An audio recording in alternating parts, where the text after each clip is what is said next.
क्योंकि इस देश की आजादी के बाद अर्थव्यवस्था को कुठाराघात करके महंगाई बढ़ाने का श्रेय किसी को जाता है तो वो नेहरू परिवार को जाता है।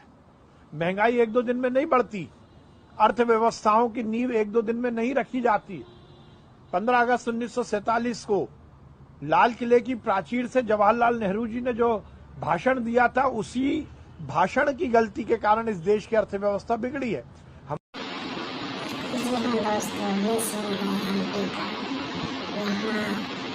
पुराने कांग्रेसी जो बीजेपी में है उनको एक बकरा दे दिया था और फोटो खिंचवाने के लिए बकरा का भी सहारा लिया जा रहा है।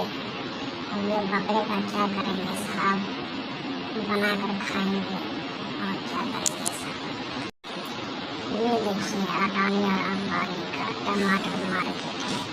ये टमाटर 150 रुपये किलो कैसे हो गया?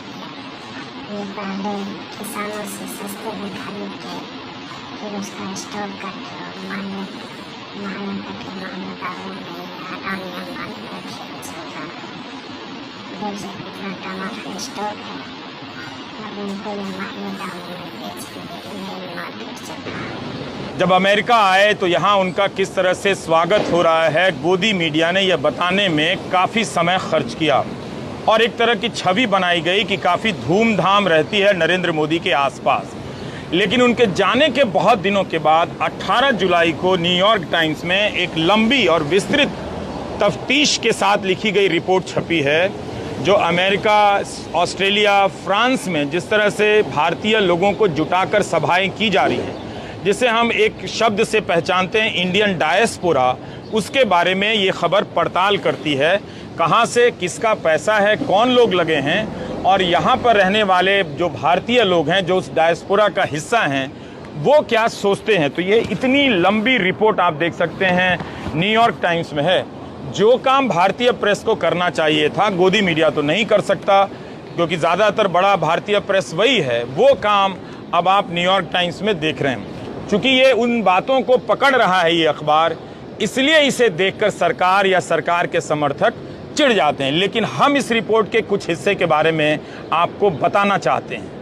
Modi and India's diaspora, a complex love affair making global waves. Damien Cave की रिपोर्ट की यह हेडलाइन कितना कुछ कहती है। हिंदी में ऐसे समझिए कि यह भारत के बाहर जो मोदी लहर पैदा की जा रही है, मसला उतना सरल नहीं है। इस पंक्ति से रिपोर्ट शुरू होती है कि मोदी ने विदेशों में रहने वाले भारतीयों की आर्थिक और राजनीतिक शक्ति को पहचान लिया है, उसके सहारे अपनी छवि बनाने की कोशिश की है।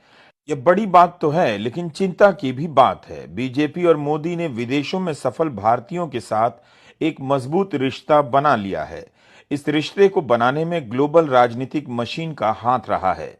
यह राजनीतिक मशीन है कई देशों में पार्टी कार्यालय का होना और हजारों वॉलंटियर का इससे जुड़कर काम करना।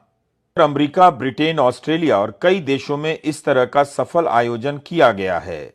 न्यूयॉर्क टाइम्स की ये रिपोर्ट इस बात की भी पड़ताल करती है कि ऑस्ट्रेलिया के सिडनी में स्टेडियम में जिस तरह से लोगों को जुटाया गया, हजारों लोगों को, ಇತ್ತು